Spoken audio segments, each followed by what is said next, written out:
اللہ تعالیٰ فرماتے سورہ عمران میں سورہ نمبر 3 آیت نمبر 103 میں وَاعْتَصِمُوا بِحَبْلِ اللَّهِ جَمِيعًا وَلَا تَفَرَّقُوا، اللہ کی رسی کو مضبوطی سے پکڑو اور آپس میں مت بٹو۔ اللہ کی رسی کیا ہے؟ قرآن اور صحیح حدیث۔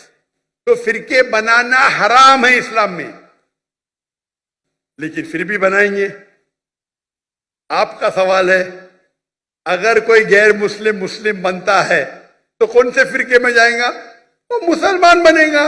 قرآن کی کئی آیتیں قال اننی من المسلمین، کہو کہ میں مسلم ہوں۔